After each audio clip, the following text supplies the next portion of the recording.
mendoj që vota është e kalkuluar në tavolinë, zgjedhjet e majt janë të përfunduara, nuk po them që janë të manipuluara. Po me këtë gjendje që është opozita, s'kjo opozitë që kemi, dhe vetëm nëse na surprizojnë shqiptarët duke i dhënë besim këtyre partive që ne i quajmë treja, po që nuk janë. Për mua, nga pikpamja elektorale dhe kalkulimit, kjo është e sigurt, vetëm nëse ndodh një tronditje që nga sqetulla Altin Dumani e nxjerr dosjen e McGonigal dhe i shkon një ditë në zyrë, i thot zotëri, më fal, po duhet vish sot pak me ne se kemi hap këtë çështje.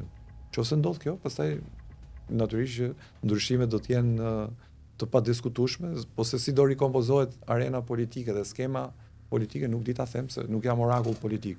Në këto kushte që jemi, me këtë konsensus të pashkruar dhe të pafolur midis Ramës dhe Berishës në distancë, Berishës i intereson të jetë kryetari i opozitës, të marrë dhe ca leje për Zenin edhe grupin rreth e qarë dhe mos ngacmohet ligjërisht nga drejtësia e re. Pra kjo është sfida. Të dy mos ngacmohen nga drejtësia. Pjesën tjetër politike ata e zgjidhin sepse e kanë zgjidhur që në 2008-ën. E qartë. Po që të jetë për shembull më fair përballë elektoratit të tij të 11 majit. Kush prej tyre? Kryeministri për shembull, Rama. Pse nuk e ka spastruar listën, po themi, nga element që tashmë gjatë dihen që janë hetim nga SPAK. Se ti kërkove për pjesën që nuk dihet. Po këtë fusim thajnë Veroxha, Beqir Ballukun ato muti, po përdor shprehjen e famshme Beqir. Aty tani është bër aq kala. Po të paktën elementet që janë aq shumë se na lejohet në një metaforë edhe jashtë kontekstit, pse kur e thua në vendin e dur nuk humbet etikën. Pra në një sens unë po të isha Rama, do bëja pastrim, po këtë pastroj përpara, se tani i ngel bosh vendi se stresëzimi një raport delikat me drejtësinë për shembull, degenerimit korruptiv është aq i madh sa që nuk ka nga të kthehet, e kupton? Sepse është bërë kjo punë tani, do të thënë nga ta kthesh. Drejtoresha e korporatës investimeve shqiptare vetëm jep leje ajo. Po iku ato sheja, po ikën ato sheja, na iku dhe ato sheja. Do na ikë dhe Pallati Kulturës. Këtu tani interesat janë pleksur aq shumë me politikën dhe me qeverisjen sa këtë heqi. Prandaj na duhet drejtësia që të hetoj këto dhe të paktën të hetojnë këto thagmat e mëdhaja. Se unë banoj në Tiranë dhe kur i them njerëzve dëgjoj, jam të ATSH-ja, s'do i them dot më as jam të ATSH-ja, do të thonë kush është ATSH-ja, ku është ATSH-ja, çfarë është ATSH-ja. Po ti thosh njerëzve tani takohemi te Pallati Kulturës, nuk do të thonë më ku është Pallati Kulturës se ekziston më. Tani kalojmë pak po humbim referencat. Po. Qartë. Kalojmë pak djathas, koalicioni i ri me se ka djathas nga okay, mirë në rregull. Tani ashtu quhen. Kjo është temë tjetër pastaj. Ata janë më majtas se majtas, po ne. Partia Demokratike tek koalicioni me 26 parti që u publikua dhe zyrtarisht, listat që i ka dhënë një numër të vogël, po themi aleat dhe më të ngushtë për të qenë në lista, se 4 i ka lënë Partisë së Lirisë, që është më e madhja ndërta. Meta për shembull në listë të hapur, sikurse kërkoi, jo në listë të mbyllur të sigurt. Tani Berisha thotë që ky është koalicioni elitave politike, është më i miri që ka njohur historia. Nëse ka inflacionist politik më perfekt që mund të marrë gjithmonë një çmim të parë, është Berisha. Berisha është njeriu më inflacionist në politikë. Thotë gjithmonë atë që s'ndodh, atë që s'është. Pra, të konsiderosh një koalicion vlerash, parti me kryetar që kanë vetëm shoferin në vete, vetëm Berisha mund ta bëjë këtë gjë. Dhe pse e bën, unë nuk e di, por ka dy mundësi, sipas një logjike të thjeshtë.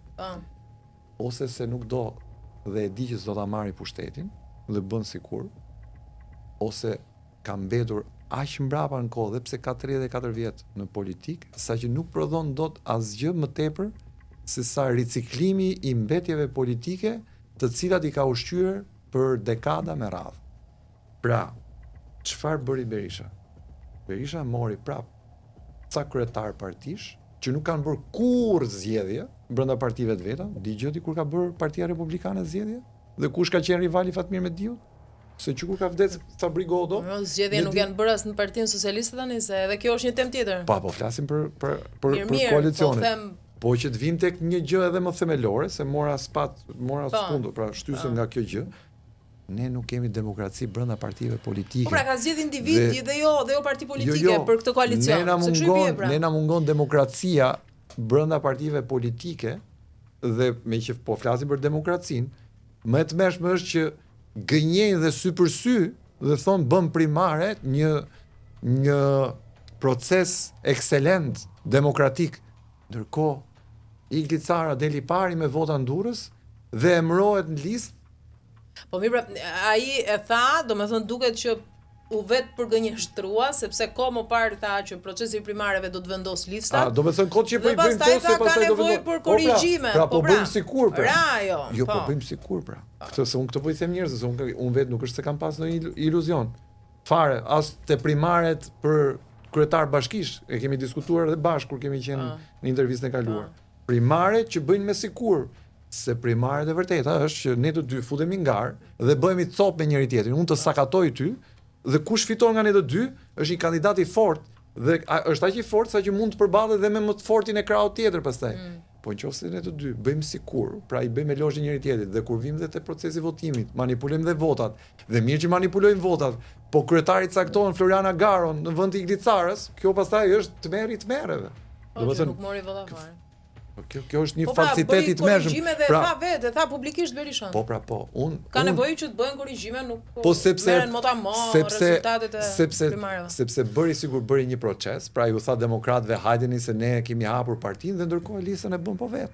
Po ta shohësh listën deri te 15 që e parë në Tiranë, do kuptosh që Partia Demokratike është aq shumë e vjetër, është aq shumë e lodhur, është aq shumë e përtuar për të bërë politik, sa që thot ato mandate që ne jep shporta e demokratëve që i kanë vota fikse, pra vota militantësh, ato do marrim edhe po hym në parlament, po vazhdojmë ja 4 vjet. Pra këtu listat i ka hartuar dhe vazhdojnë të hartojnë kryetarët, majta si djathtas. Fajin ja kanë demokratët që vazhdojnë dhe i ndjekin verbërisht mbrapa, sepse kjo lloj partie politike me interesa tërësisht personale dhe familjare duhet bojkotuar një ditë e më parë. Por ata e kanë me emotivitet dhe si thon dashuria edhe politike kur është nuk paragjykohet se flitet për ndjenja, është çështje tifozllëku dhe nuk mund do ti orientosh ndjenjat. Është çështje e brendshme, është thirrje e brendshme. E adhurojnë Berishën dhe Berisha mund të vëri aty dhe 100 drunj, pra në vend njerëzve të vendosi këta janë drujt kandidat, ata do votojnë Berishën, pra edhe për rrjedhoj dhe drujt. Kështu që në këtë sens, të kundërt e këtij nga krahu tjetër, vendos lloj-lloj pykash nga krahu i Ramës, lloj-lloj të korruptuarish, lloj-lloj ignorantësh, lloj-lloj mumjesh politike dhe prapë do votojnë Ramën. Atëherë betejë ku është këtu? Betejë është a do zgjedhim Ramën për një mandat 4 që moderon bën dhe këto gallatat i shkon njerëzve sipas muhabetit dhe mides, apo do zgjedhim Berishën për ta rikthyer dhe herën pushtet 80 vjeç. Do të thënë që bën sikur është i ri dhe bën sikur s'ka bërë ato që ka bërë. Dhe kjo është oferta politike që kanë shqiptarët. Dhe prandaj, më fal, që ti ta konkludoj, prandaj shumicën e sondazheve e fiton kush? E fiton Spaku, se shqiptarët mendojnë që janë aq pa shpresë, saqë vetëm nëpërmjet opozitën e vërtetë e Spaku. Jo, vetëm nëpërmjet ndërhyrjes drejtësisë mund të frenohen këta që të bëhet një lloj ndryshimi pastaj. Dhe çfarë po ndodh? Tani politika duke ndjer këtë rrezik ka filluar jemi republika e prokurorëve apo jemi republikë normale neve? Jo, nuk jemi republika e prokurorëve. Ne jemi republika e diktatorëve. Që nëse thyet, mund thyet edhe me rregullin e forcës së ligjit të prokurorëve, nëse do ishte kështu, nëse do ndodhi. Po, ndërkohë emrat për shembull. Jo, lejo edhe po e ngrites, s'ka gjë.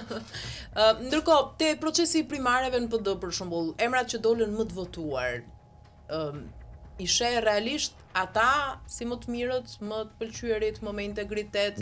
Pra të përputhet kjo në po mirë, pra bazon perceptimin tënd. Jo, nuk më takon, duhet të jem fair. Baku, Igli Cara, Ali Mehmeti, flas emrat që votuan shumë mirë. Për shembull, për Ilira Ali Mehmeti më kam mik. Nuk është se rri me të. Po e konsideroj mik për vlerat që ai ka, për statusin që ka, po Ilir Ali Mehmeti nuk është një politikan. Pra Ilir Ali Mehmeti ka bindje të djatha, ka angazhim. Po mirë tani kish ti shiri dhe i pastër, kish ti politikan rracë. Do ma lejosh që ta bëj për kufizimin se çfarë mendoj? Po patjetër. Pra Ilir Ali Mehmeti është një njeri absolutisht me vlerat më të larta profesionale dhe kreditet më të mëdha njerëzore, karakteriale dhe të integritetit. Por nuk është dot një politikan. Cilësitë e një politikani janë cilësitë e dikujt tjetër që ka një karizëm përtej vetes vet, pra përtej rrethit të ngushtë. Dhe ne na mungon politikani i këtij profili. Prandaj ne rrotullohemi rreth dy njerëzve, rreth karizmës së Edi Ramës dhe rreth karizmës së Berishës. Dhe çfarë ndodh? Kanë dalë disa prototipa të rinj që janë Adriatik Lapaj apo Arlind Qori apo Agron Shehaj. Agron Shehaj po. Edi Shabani pak nuk hyn ke kjo karizma e fortë. Ta të tre tjerët kanë një lloj karizme publike dhe i pëlqen njerëzve dhe çfarë ndodh është aq e hapur, pra ka aq shumë hapësirë se s'ka njerëz, sa njerëzit identifikojnë më njëherë personazhe të tilla, sikur janë dhe forca politike. Ta s'kan asnjëri nga mbrapa. Domethënë s'ka 2, 3, 4, 10. Janë personazhe me ca njerëz që i kanë qef këta dhe i kanë shku nga mbrapa se mos kapin në një vend edhe këta njerëzit që shkojnë nga mbrapa. Pra dhe këto vetë nuk janë parti mirëfilli, organizime. Po mirë, më mirë se këta tjerët, a janë këta? Po varet se ku do vendosim stekën, pra. Unë po them, Ilir Ali Mehmeti është një personazh i pastër, korrekt e gjithë, por nuk është dot politikan. Ndërkohë që Adriatik Lapaj e merr arenën, e merr vëmendjen se ka cilësitë e duhura për të qenë karizmatik dhe i raportueshëm me publikun. Tani, a duhet ta besojmë neve Adriatik Lapajn apo duhet provuar? Nëse mund t'ia japin njerëzit votbesimin. Por mirë do ishte që Adriatiku të kishte ca veta të tjerë si vetja, të ndryshëm natyrisht. Po të ishte një buqet njerëzish dhe vlerash, ai thotë që i kam. Po ta bëjmë të bisedë, po të ishte këtu do thoshte, po nga i di që si kam. E kupton? Po ndërkohë. Dakor, por ne nuk i është se i kemi parë hajrin karizmës që ta ndrojmë mirë, ta kthejmë mirë. Karizma nuk është diktat. Karizma nuk është diktat. Dakor, pra po. Karizma është një marrëdhënie platonike politike që politikani vendos me publikun. Pra është një gjë që lind me personin. O je, o si je. O e ke, o nuk e ke. Dhe shumë njerëz sot në politik nuk e kanë. Nuk e kanë. Pra janë njerëz që të krijojnë antipati, jo simpati. Shih parlamentin, më thuaj, ke ndonjë simpati për ndonjë politikan që replikon aty? Domethënë, të paktën në memorien time, jetë parlamentare dhe debat parlamentar me batutat mirëfillta, unë mbaj mend që nga koha kur bënte opozit Ben Blushi me Edi Ramën. Që parlamenti heshte kur kishte një polemik Rama Blushi. Që nuk flasin fare, unë nuk i njoh shumë prej tyre. Sepse nuk i flet asgjë brenda tyre, janë bosh pra. Janë bosh. Janë bosh pra, këtë po them. Pra ne kemi humbur për ç'është demokracia? Demokracia është mendim. Mendim, filozofi, tezë. Kundërshti gjithashtu, tezë, antitezë. I kemi ne këto. Nuk e di kur mund të ketë ndodhur për herë të fundit që ne kemi parlament. Në parlament ka shantazh kundër shantazh. Pra kode, unë të them ty atë që kujdes se ta di unë ty atë, po ti më thua edhe ti e ke atë. Pra, vetëm për politik nuk flitet, vetëm për teza nuk flitet, vetëm për të majt e për djath nuk flitet, se ne nuk kemi as të majt, as djath.